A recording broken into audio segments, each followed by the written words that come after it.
All right, good afternoon, everyone. We're going to give everyone a quick second to come on in. So bear with us, and we'll be starting here probably in about a minute or so.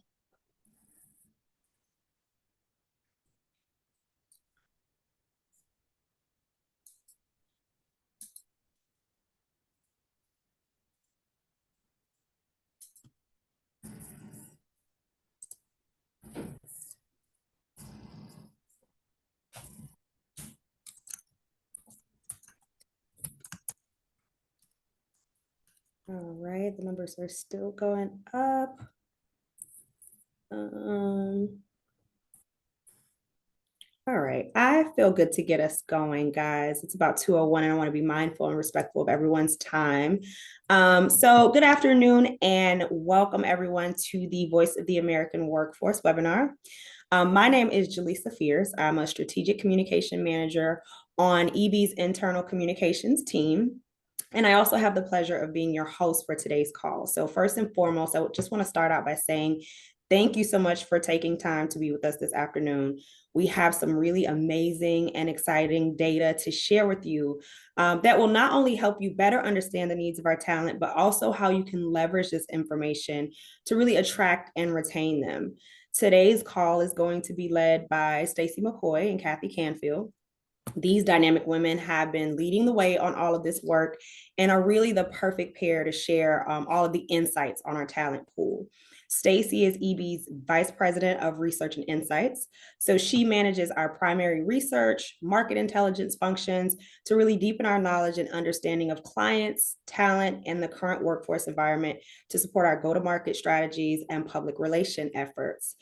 Kathy Canfield, some of you may already be familiar with her, but for those of you who do not know Kathy, she's our Vice President of Enterprise Transformation, leading our operations performance, talent experience, validation, and upskilling efforts. She uses her passion for people to really champion our talent and enable greater focus on their needs through a variety of EB initiatives, one being our topic of discussion for today, which is the Voice of the American Workforce Survey. Over the next hour, Stacey and Kathy will walk you through some labor statistics and what we're seeing in the market, and then we'll dive into the Voice of the American Workforce Survey results and make some recommendations for employers based on what we've learned. So before I kick it over and turn things over to Stacey, just one quick housekeeping note. We do expect a large group on the call, so all mics are muted for now, but we still want and have really encourage you to engage throughout the call. The chat will be open for you to post and share your comments. You can also use the Q&A feature to submit your questions. And so if we have some time at the end, we'll answer those questions live on the call. If we run short on time, we'll connect with you directly after to make sure that you get all of the resources that you need. So that's enough for me. With that said, I'm going to go ahead and turn things over to Stacey. Great. Thank you so much, Jaleesa. You're welcome. All right, let's jump in. So just to let you know how this webinar is going to go, we're going to start off. I'll be setting the backdrop and adding some context by going over some of the labor statistics. Then we'll dive into a little bit of our data and what we're seeing in our trackers before handing it over to Kathy to talk about this year's Voice of the American Workforce Survey results and some recommendations that we have based off of them. Right. So when we look at the labor market right now, it's really stable so far this year. The unemployment has ticked up slightly last month to 4.2%, but it's been hovering around the 4% range for a little while now, and it is expected to stay there, barring any major shifts in the economy in the long term. When we look at job growth actually saw a pretty decent bump in March at adding 228,000 jobs. But the 3-month average, and we'll see that on the next slide, has come down a little bit at about 150,000 jobs. The labor participation, which we'll also dive in a little bit in terms of prime age, so that's ages 25 to 54, that's still pretty high at 83.3%, but it has been coming down a little bit. And then lastly, the unemployed to job openings ratio is just sitting just below 1, so it's almost imbalanced. So it's a little bit better than where we had been coming out of the pandemic. So it's good. And so this is where if you take a step back and look at job growth, you can see that over the last few years, it has come down and come in. So it's no longer overheating, but it's a very strong and stable labor market right now. We're consistently adding a strong amount of jobs month over month. And if you look at kind of where some of the most jobs have been created, especially when you look at pre and post pandemic. Transportation and warehousing is right at the top. It's also had a pretty good year over year. And then healthcare and social services. This has been the big driver recently of jobs. And you can see that's next and added about, employment has increased about 4% year over year. And then construction, even though interest rates have gone up over the last couple of years, you see that construction is still humming along and doing really well from a job perspective. Now, manufacturing, on the other hand, that's down, you'll see at the bottom. So much slower than the non-farm employment average and the overall labor market average. It's only up about 0.2%, so pretty much flat from before the pandemic, and it's down a little bit year over year as well. And so here's labor participation rate. I think this is one that we're definitely tracking right now and watching closely. Coming out of the pandemic, we got a really big boost in labor participation rate, and it pushed these numbers up above trend. And there's a few reasons for that. One, it was a really solid job market. Wages were growing. It was a market that pulled people into it.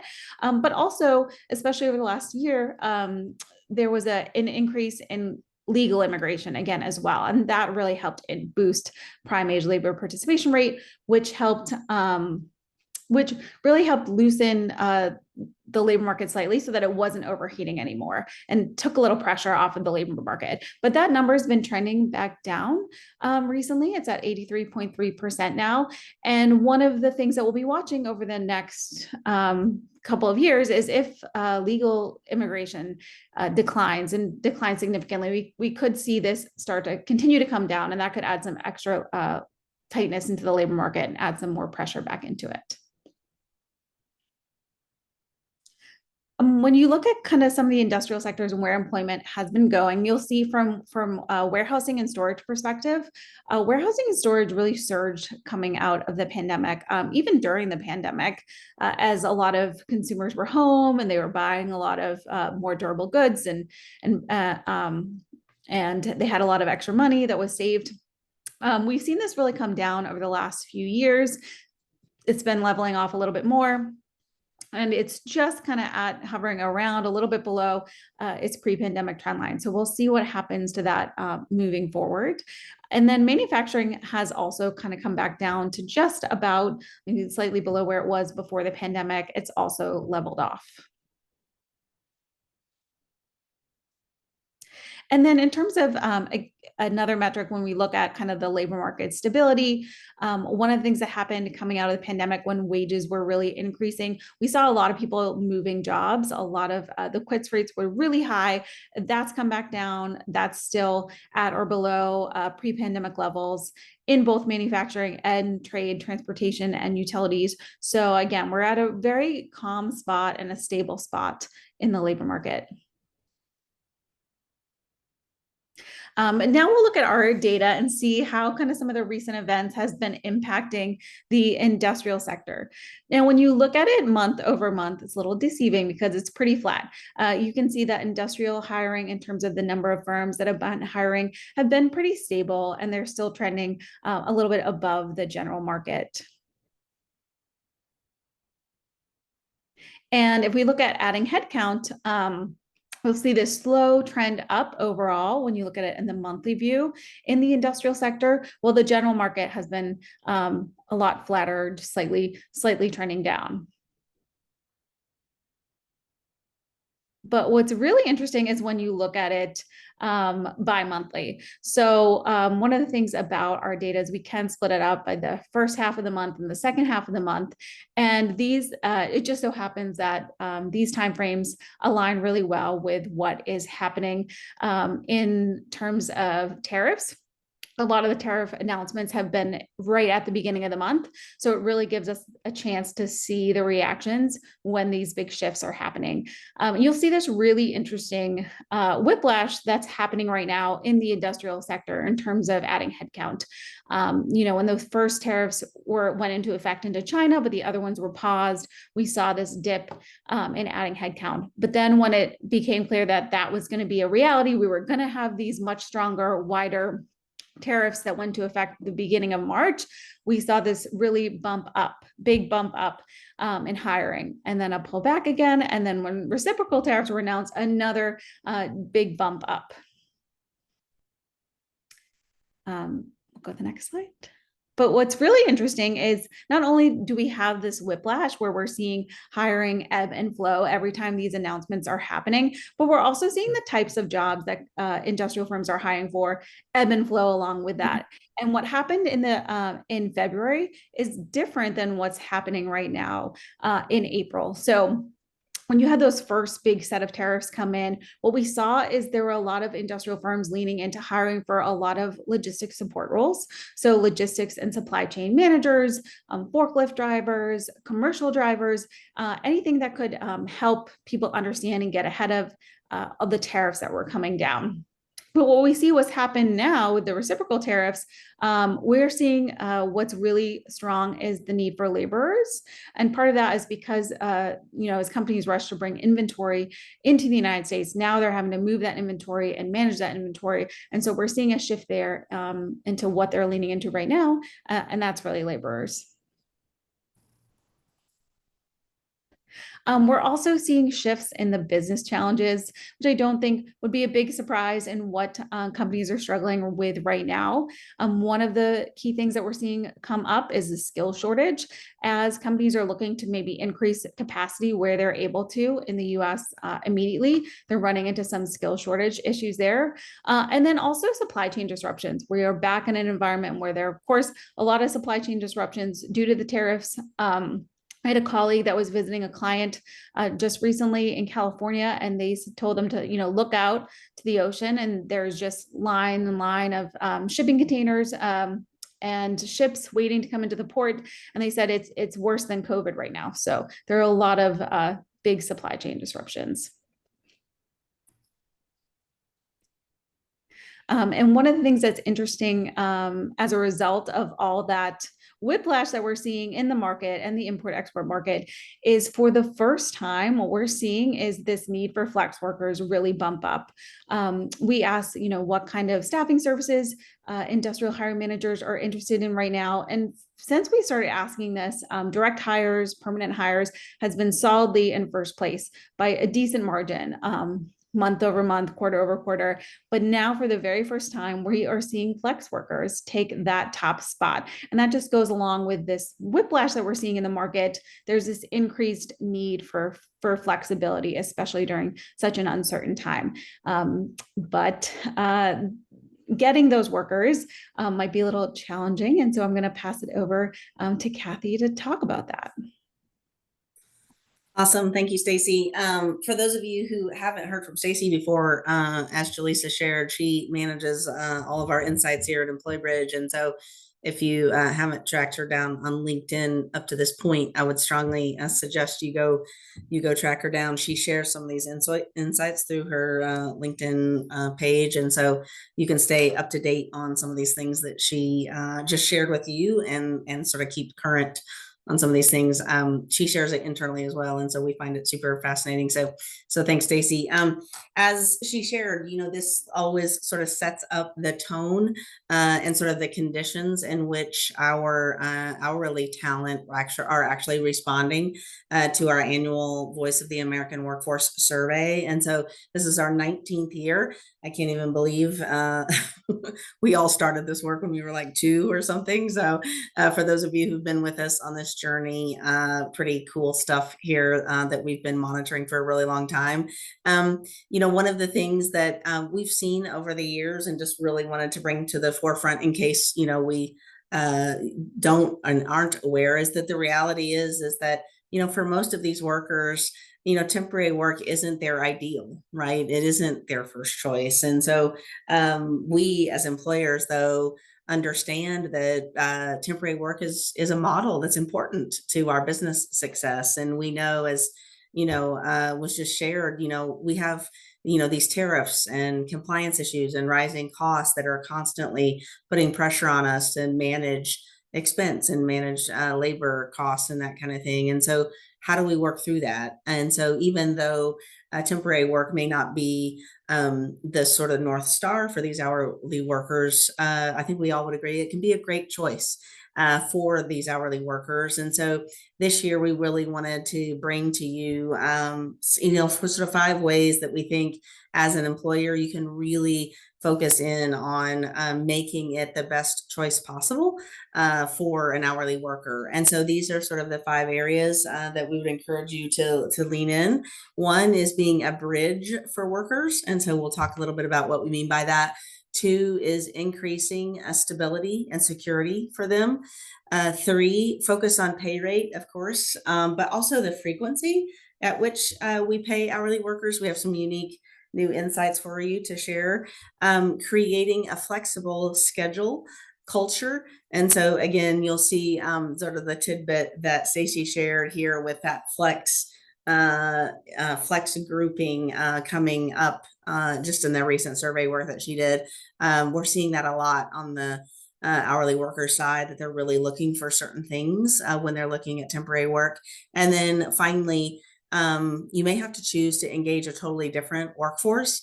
And we have some really cool data on some of the workforce on the gig and flex side who we work with here at EmployBridge, and sort of what that makeup is of that group and what they're looking for. So if we can jump to the next slide.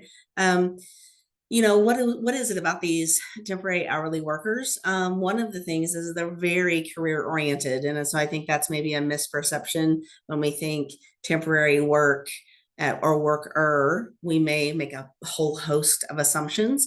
And I think we should really be centered in that these folks absolutely want a career and they want to be stable. And so even people who've worked in that temporary job or in that temporary environment have a very strong preference for that full-time permanent work. So let's dive into the next slide. When we ask them, how do you feel about taking a temporary job? I mean, look, vast majority of folks, 63% open to taking a temporary job only if a full-time job is unavailable. And then 30% really only want a full-time or permanent role. And so there's a real sliver of folks who really prefer temporary work. And so, with that mindset, then we know our work is cut out for us, especially for those of us who are choosing that, the temporary staffing model is part of our business model, and that's what helps us to be successful. And so, knowing then that folks aren't necessarily looking for temporary work, they're very career oriented and they're looking for a full-time permanent role. What's an employer to do, right? So let's jump in and take a look, because they gave us some really cool insights this year. And why would they take them is our question that we really pose. Why do workers take temporary roles at all? And so they gave us some thoughts on that in this next question. One is to gain more work experience, which again, think about it. These are folks maybe new to the workforce at all, and or looking to gain, a new skill or a new work experience they haven't had the chance to do. They wouldn't necessarily be able to do that in a permanent role. They may have to have work experience to make that jump. So that makes total sense. They're looking at it as a stepping stone to a more permanent role. Great opportunity to learn a new skill, like I said, or that pay rate may be a huge advantage for them. And so I think, being able to understand what I, as an employer, in this case, you as an employer, how can you position your roles and your company to be more attractive, even on a temporary basis, to these workers. If you can offer these things toward the top of the list, you could be very attractive to someone who is interested in taking on a temporary role. Another way to be more attractive to a temporary, or to have your temporary job be more attractive, is to be a bridge to this permanent job, and to be a bridge in the context of advancement and or upskilling opportunities. And so this next question that we asked was around, other than pay increases, if we go to the next slide, sorry, other than pay increases, what can companies do to earn your loyalty? And you'll see here, advancement opportunities is a very strong second here. So over a third of the respondents said, hey, I'm very interested in advancement. And so, these are folks who are looking at a potential employer and saying, hey, these folks promote from within, they take care of their own, that's very attractive. And so folks will take a chance and say, hey, I have a long 10-year opportunity available for me, even if that means that I may have to start out in a temporary capacity. So again, you see some other things here, like consistent work, of course. For them, consistent work equals job security, which equals financial stability. We're not surprised. So that's super important. So we'll talk a little bit about good benefits later, but I definitely want to point out here that if you're looking for loyalty building in this temporary workforce, really promoting advancement opportunities to this hourly worker group is incredibly important. The next slide also talks about upskilling and skill development. And so there's continues to be more evidence that hourly workers want upskilling. They want training opportunities. They see this as an opportunity to promotions. They see it as an opportunity for better wages and higher wages. And again, it's one of these things. I learn a new skill, it's mine. It cannot be taken from me. And so that creates a sense of security for these hourly workers. And so I think it's a super neat opportunity if you're able to provide upskilling opportunities. As some of you may know, at EmployBridge, we have an upskilling program called our Better Work Life Academy and our Life Skills Studio. We offer it to our hourly workers and also our customers' hourly workers for this very fact. I mean, we know it's incredibly important to these workers. You'll see also that we saw an uptick this year for our respondents who said, yes, I would even do it without being paid to learn a new skill. And so, this was a change from last year. They're even, interested in making the commitment, even if they're not paid for the training, to learn a new skill. The other change we saw, though, in the second question was the investment of time.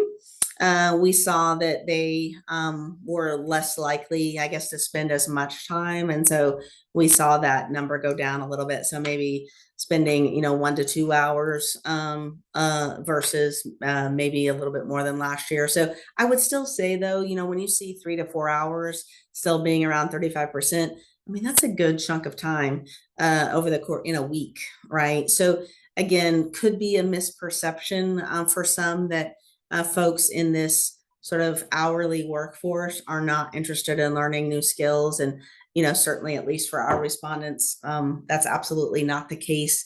This is a group of folks who are very interested in learning. And so tapping in to this workforce is a really great opportunity for you as you're looking to expand and really dedicate some resources to this group of people. All right, the next slide is really getting into and diving into the reason why they're interested in learning a new skill. Again, not surprised, of course, pay. All these folks are with, sort of the economic conditions of today, continuing to look at every opportunity to increase sort of take home opportunities, but also you see stability is on their mind. Looking for opportunities for promotion, or certainly getting ready for a new job that may present themselves, or jobs that could be higher in demand. You'll see here some call outs throughout the material. We are able to break out some of this data by certain industry segments. And so you'll see, particularly in this case, in our professional and business services and healthcare, workers particularly in this area said, hey, they're using upskilling to find jobs that are higher in demand and more, quote, recession proof. And they were also most likely to have been impacted by layoffs in the past year. So we thought that was interesting here to call out. And so for those of you who are sort of trying to fill jobs sort of across multiple sectors or multiple industries at your companies, these call outs could be interesting. If you're interested in sort of diving deep in certain industries, don't hesitate to reach out to us, and we're happy to pull some certain segments of data for you if you need to dive a little bit deeper. All right. And sort of the next slide is, we really wanted to answer the question, like, what keeps people from wanting to work temporary jobs? Like, what's the no way? Please don't make me do it, because we need to know what we're battling, right? And so the next slide says, hey, if they could choose, why, what are the reasons? And so again, some of this is perception, but sometimes for these folks, perception becomes reality, but their perception is it's less stable, right? That they could, even though, we have associates who've worked for us for years and years and years, but they do know at any moment, right, there could be a situation where the work isn't there, and so that stability is a concern for them. Of course, the job security is a huge impact. Again, sometimes I think this is also perception, but sometimes it's a lower pay rate, especially if they're comparing maybe the temporary pay rate compared to the full-time pay rate within a facility. We know sometimes there's a pay differential there that they're aware of. And then sometimes fewer benefits, again, not always, but sometimes. So these are the things, again, we just wanted you to be aware that this is what's on their mind. This is what they're perceiving in the workplace. And so as you think about attracting a workforce that you plan to be temporary, at least for a period of time, these are the types of things that we would encourage you to address early and often, to do everything you can to not only to attract them, but retain them. And so, like I said, being open and transparent about how you plan to work with them, and, hey, this is how long we plan for these assignments to be. And, we're going to do everything we can to have this be, 40 plus hours a week. And this is how your pay rate may increase over time with us, even though it's in a temporary assignment. Those types of things will be incredibly important to discuss with your potential hires. Like I said, even if it's in a temporary capacity. All right. And let's jump into another way to sort of overcome the objection of a temporary assignment. Let's talk about benefits. As you saw from a previous slide, we'll jump into this one. Benefits was at the top of the list. And we haven't seen the benefits really at the top of the list in a few years. Post-COVID, benefits sort of fell out of the top three for several years. And so it's interesting. Last year, it started coming up the list again. And this year, it's number one. And so again, we saw, we've seen some pay rate increases here over the past few years. And so benefits have started to make their way back to the top. I would say here, something to be very cognizant of, especially in this hourly group, is I would put in front of this affordable benefits. We have some folks who actually even stay with EmployBridge, for example, over time, because while they love the idea of benefits, they can't afford many of the benefits that are offered by employers. And so I think as you look at your benefits package and you think about all the things that you offer, super important to make sure that they're affordable to your hourly workforce population, and that you talk about those things early and often. The next slide actually talks about what.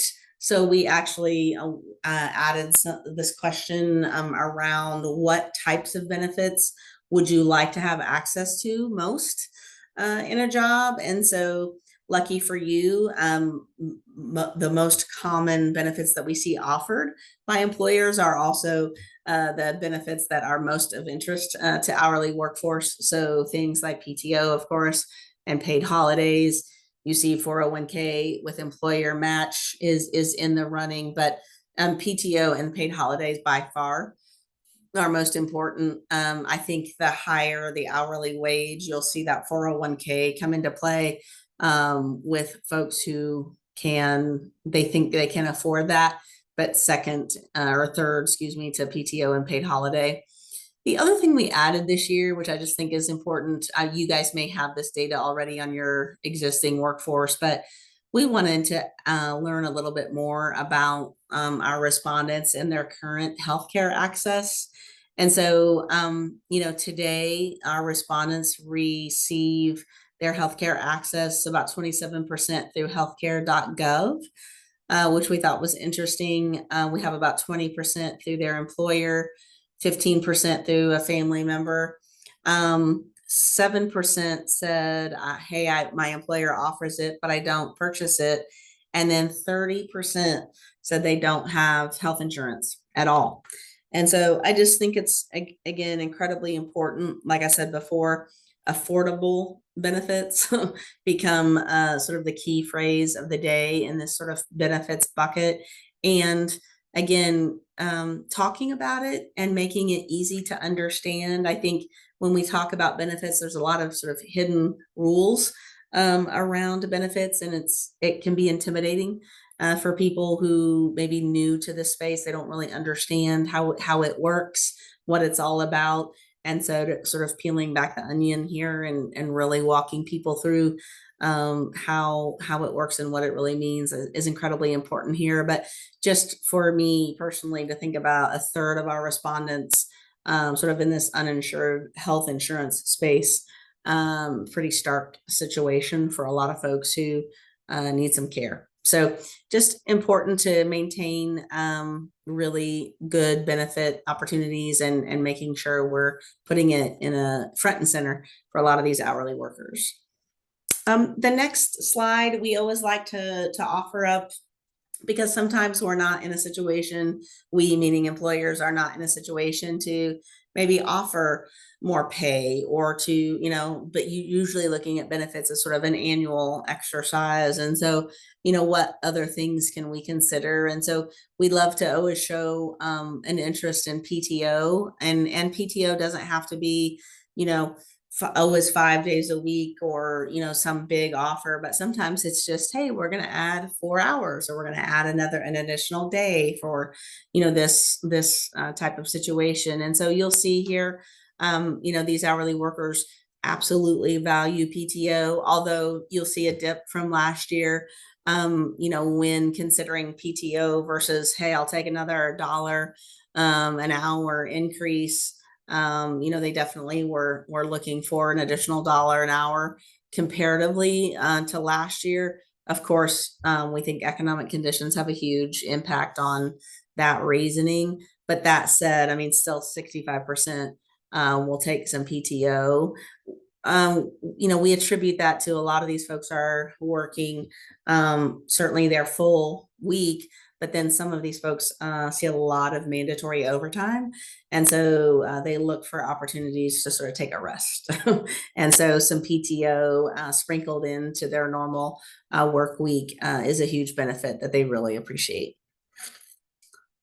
Okay, so let's jump to the next slide. So again, what's another opportunity to sort of overcome potential barriers to working temporary assignments? Like I said before, you can always focus on pay, which we always love for you to keep front and center. But sometimes it's not about the rate, especially if you're sort of in that top 25 or top 50th percentile, you're doing well and staying competitive. But we also encourage you to think about the frequency. And so we have some interesting data to share with you this year on how hourly workers are thinking about that. The next slide will, of course, not surprise you. What's most important to these workers when they're looking for work, of course, is pay rate. And so it's a huge motivator across all industries, except maybe construction. We have construction workers are motivated, although not pay rate being number one, certainly, it continues to be important to them. I think the other thing too is, don't forget, advancement opportunities is sitting right here in the second position. And so that feeds right back into, hey, to be that bridge for a worker into either another advancement opportunity or into this upskilling opportunity. They're really looking for ways to solidify that stability and to create that security in their lives. And so between pay and advancement, if you're offering that kind of opportunity in a temporary role, you're going to get a lot of interest from workers. The next slide talks a little bit about frequency. And so this is actually a question we get quite often, actually, from customers is, talk to me about this idea of weekly pay or even daily pay, really. Is that something you offer? What's it all about? Do hourly workers even like it? What's going on? And so we asked our folks, what do you think? And so you see here the vast majority of hourly workers, at least who responded to our survey, said weekly, all day. They absolutely prefer sort of a weekly cadence to pay. And you'll see here that the daily pay was either yes or no, but there was very little sort of in the middle. And so, that's something I guess we'll continue to monitor and see if folks lean more heavily one way or the other in the future. You'll see that every 2 weeks and the monthly, again, for this hourly workforce in particular, wasn't nearly as interesting. And so again, as you think about your population and the type of worker you have, and certainly the percentage of the type of worker, and you're really trying to think about, how do I attract a certain type of person, and how do I attract, or I'm really struggling to attract a certain group of people. This is something that could be interesting for you to consider over time. We, of course, at EmployBridge pay weekly, so we were very happy to see this, but we're always thinking about different ways to be attractive to the hourly worker. And so this was something good for us to better understand as well. Okay, and the next slide was, again, continuing to try to think about how to make temporary jobs as attractive as possible. One of the things that's always on the minds of hourly workers is the schedule. When do I need to work, and where do I have to be? And then how much flexibility is available to me once I get there? What's the employer like, and what will I be able to do or not do, and will they be able to be flexible with me? And so the next slide really shows you a little bit about what's going on here. What we're seeing here is that this year we're seeing even a stronger preference for working days. So this 5-8 hour shift, which I don't know if we've ever seen it crest over 50% like this. And so it's been, while the 5-8 hour shift has always been the higher preference, we've usually seen it sort of spread out a little bit more, but definitely folks are really leaning even more so to this 5-8 hour work week.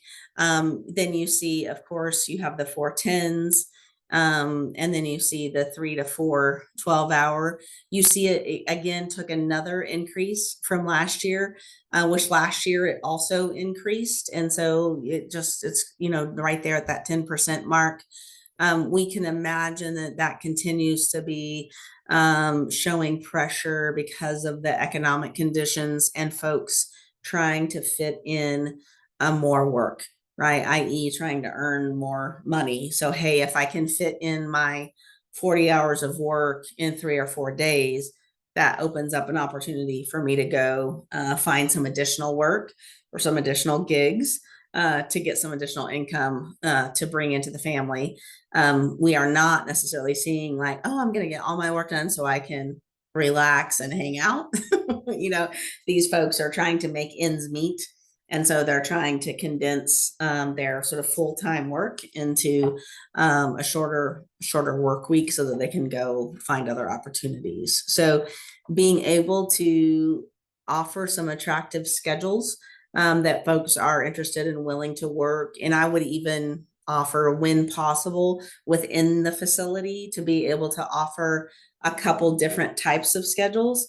I would encourage you to be able to do that. You know, you may not be able to, of course, overhaul your entire facility, but I think where we've seen customers be able to offer in certain parts of their facility some different schedules, it allows them to attract different types of workforces, and it allows them to go after certain groups that maybe they wouldn't be able to attract if they only had one type of shift schedule across the entire facility. So something for you to think about, different way for you to use this information.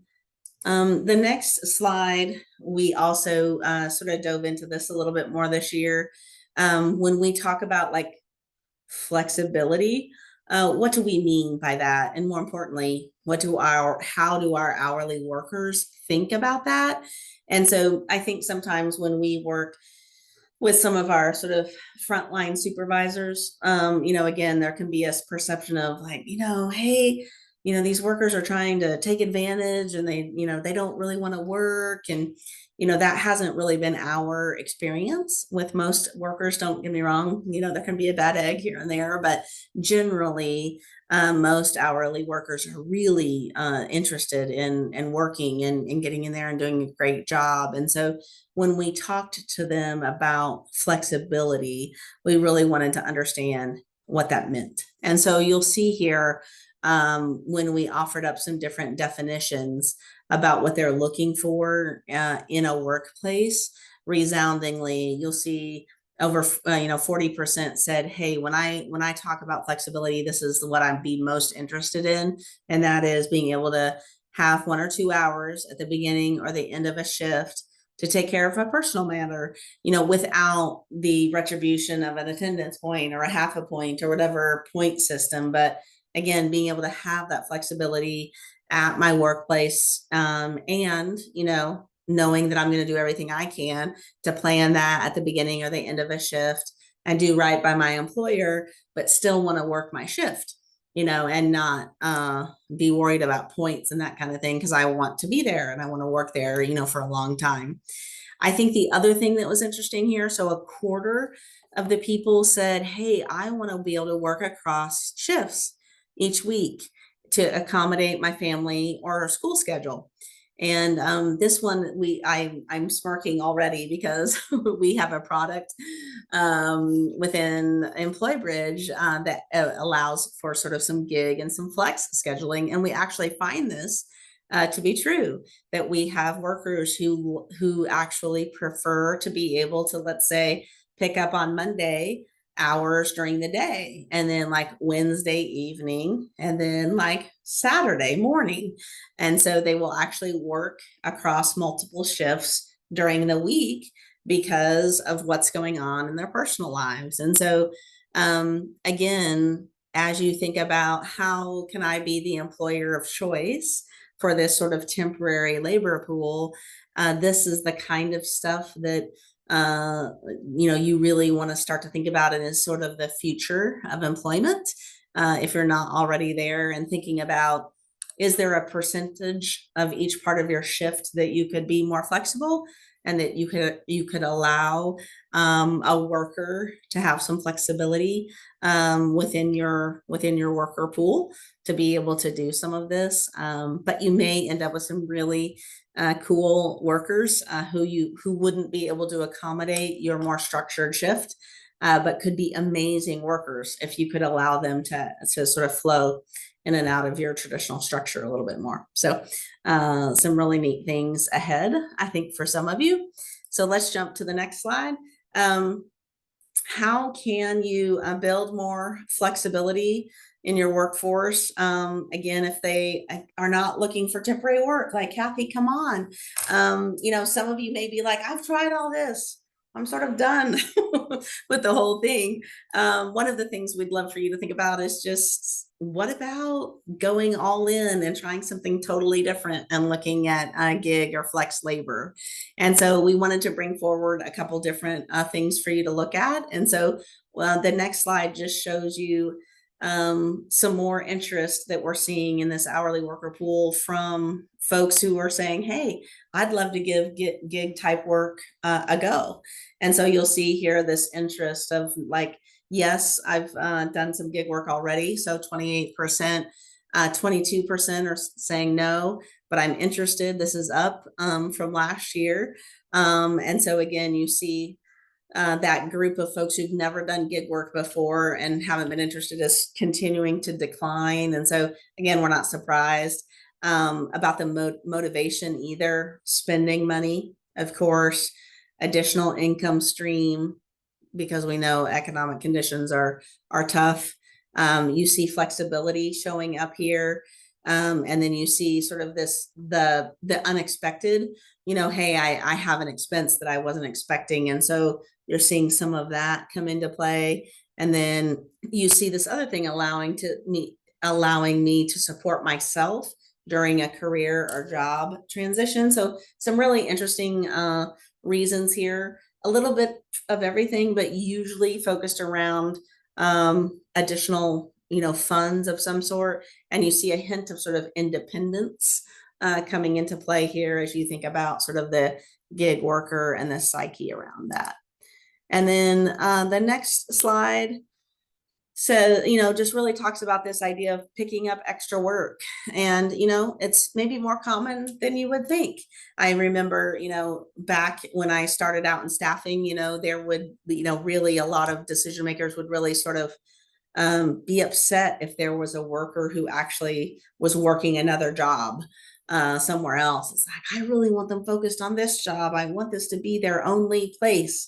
And I think, in this current climate, it's quite common that you would have someone working for you full-time probably, and then is picking up these other things. And you'll see here, some of it is just because one job just isn't enough anymore, and they must do it, right, to cover basic expenses. And then you'll see the other thing here is that it's not necessarily that they're doing that year round, but they're picking it up here and there to help cover. So we thought those things were maybe interesting for you to consider. And then we thought you may be interested too in the type of work. So you see here about a third are picking it up through some type of platform. So think, Uber, Grubhub, those types of things, or they're doing it sort of the neighborhood, babysitting, dog sitting, cleaning, yard work, they're doing it through those methods. But again, just something to think about as you think about folks trying to pick up extra work. And then the final thing before we get into recommendations is just to give you some more insights. Sometimes we hear like, so Kathy, like, who are these gig workers? Like, what does gig even mean? I get that question. And so we thought we'd provide you some information about our pool of workers who we employ through our gig and flex products that we offer. Some super interesting things about them because they are really different than our sort of traditional hourly workforce. 71% of them are female. Super interesting. They're a little bit younger than our traditional workforce. So you see there almost 50% of them are in this 25 to 44 age range. They do other things. They have part-time jobs. They are caregivers. They're caregivers to children. They do a lot of elder care. You'll see their students, their learners. Why do they do gigs? Led to our other sort of responses. For some, it's a necessity, or actually over 50% of them. They love the flexibility. We're not surprised. We did a call out here around childcare because we see this everywhere in our hourly worker space, that childcare is a huge deal. And so you'll see Indeed called out, 93% of stay-at-home moms have experienced or anticipate they will experience challenges re-entering the workforce.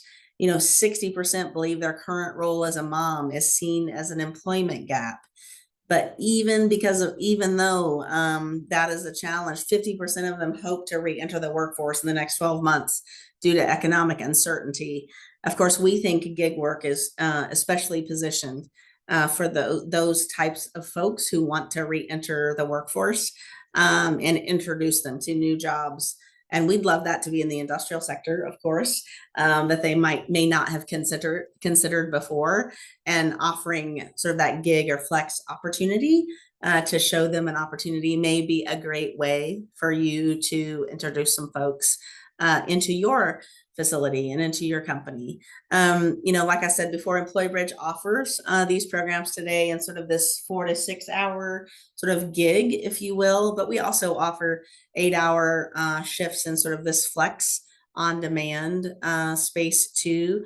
And for us, we do that all through W-2 employee offering. And so we've just had a great time over the last several years doing this, and our customers certainly have enjoyed tapping into this new pool of workers and have found it to be a great opportunity for them.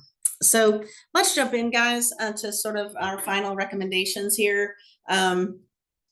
First of all, like we said before, we'd love for you to think about being a bridge to a permanent job. We think that is a way for you to really, stand out to the crowd when you're looking for to attract and retain these workers, and really talk early and often about advancement and upskilling opportunities at your location. Doing everything you can to increase stability and security by providing attractive and affordable benefits. Again, talking about these opportunities early and often in their language, and in a way that they can understand how they can tap into these benefits. Like we always refer to, for those of you who've joined us year in and year out, your pay rates must be competitive. If they're not, that has to be the place that you focus first. But assuming they are, think about frequency of pay. This is a really cool topic that we haven't talked about before, but staying in touch with your workforce and staying competitive with pay is super important. Creating a worker focused culture around your schedules and around that flexibility, and really just being willing to have a conversation and have open dialogue with your workers about why they may need an hour or two here or there, or may need that flexibility. I think you'll find that will go a really long way in creating the loyalty you're looking for. And then finally, like I said, be willing to take a chance maybe on some of these new ways to engage in some workers that you haven't engaged with before. And we really love our new gig workers that we've been able to work with here over the last couple of years. It's been fun to engage with them and expand our own labor pool. So we'd encourage you to do the same. And I think that ends at least our formal session. I see a bunch of chatting going on here. So love that you guys are sharing best practices with each other. So, and with us too. So looking forward to reading up, and I see a bunch of people responding. So that's pretty great. I think we shared earlier in the webinar that we'll be sending out an email, right? To everyone who's attended. I don't know, Jaleesa or Stacy, if we want to share some more about that. Sure. Yes, we will send out an email within the next couple of days that will have a link to the formal white paper that you can download that covers all of this, but it goes a little bit deeper, certainly on the tech side, on these results. And I did see a question that I didn't respond to in the chat, but that I would respond to now about benefits. Benefits have definitely always been important. The difference here is it was in the second spot last year, it moved up to the top spot this year, and it increased by 5%, which, because of our large sample size, was a significant shift up. So always important, but just even more important. And I think what's interesting, in our tracking data data where we look at industrial hiring managers, one of the things that I frequently see is I see the employer side often moving in tandem with the employee side. And we've seen a lot of companies lean in over the past year and continue to lean in 2025 into enhancing benefits and improving benefits. It has slowed down a little bit just because of the economic uncertainty and the potential inflationary pressures. We've seen companies pull back a little bit on, doing too much investment this year, but that had been the path that we were on. It looks like we have one other question that came from the chat that just came up. How many people took the survey this year, participated this year? 4,550. All right. And then we I do don't split see- that.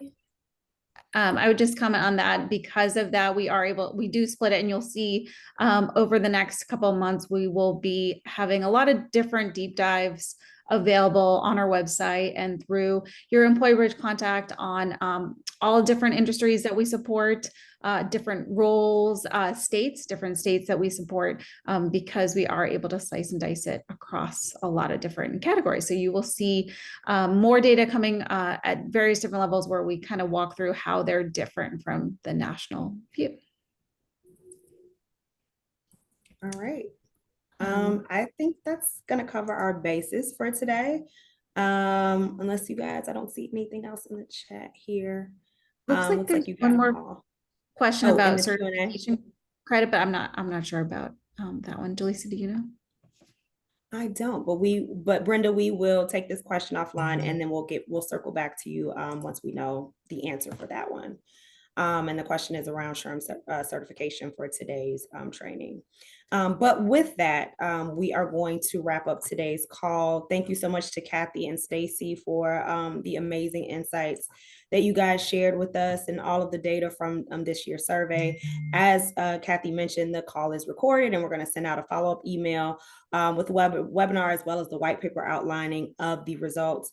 If you have any additional resources that you need or are looking for as it relates from anything from market insights, just to overall information about our talent pool, please don't hesitate to reach out to Kathy and Stacy. They are a wealth of knowledge in both of these areas and are happy to support you however you need. We're always here for you. And so with that, we're going to wrap it up for today, guys. Thank you for joining us, and everyone have an amazing afternoon. Take care, guys. Thank you. Bye. Bye.